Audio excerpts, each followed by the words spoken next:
but it's probably a lot of people, right? You've got the graphic designers, you got the writers, you got all these people, you're up here directing it. And I think a lot of, at least people listening that are clients of FreeUp or that are running their own business right now, sometimes struggle to put all those pieces together to get that end really good marketing plan. Any advice there on managing a marketing team that consists of a lot of creatives that aren't necessarily the easiest to work with if you're a business owner?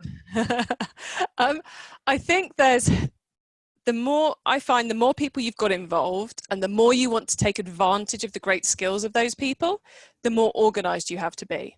Right. That makes sense.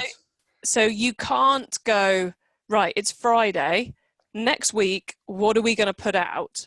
And think that your copywriters, your agencies, your graphic designers, your team are going to be able to actually do a good job of it.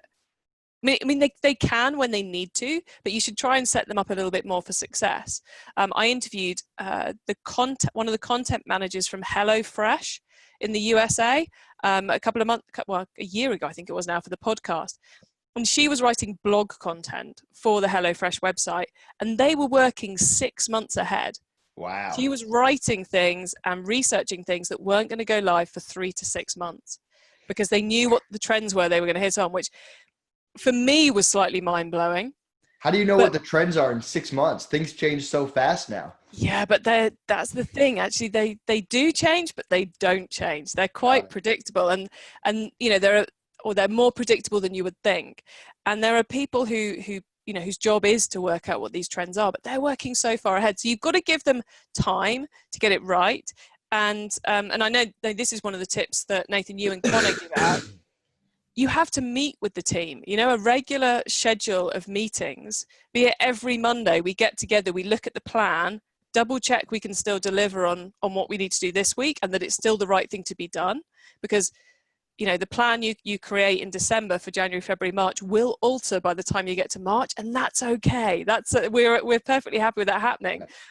But you can't be writing it as you go along. You can be amending it as you go along, but you can't be writing it as you go along.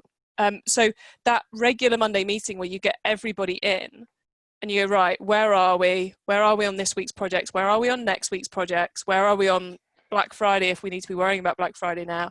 And just to sense check and get everyone in the same room, it's such an efficient way of doing it.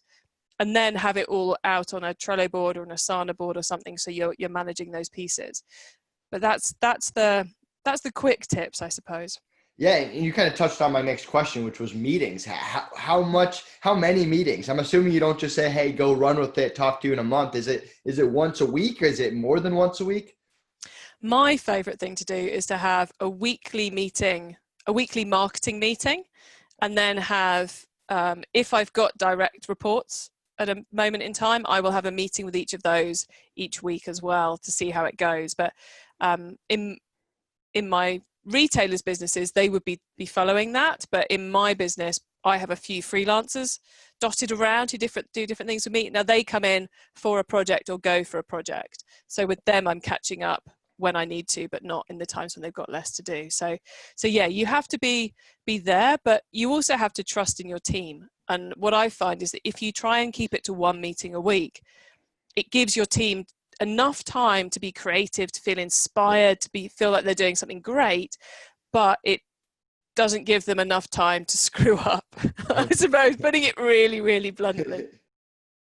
So these are, when you go onto a website and something pops up and it says they would like to contact you, click allow or don't allow.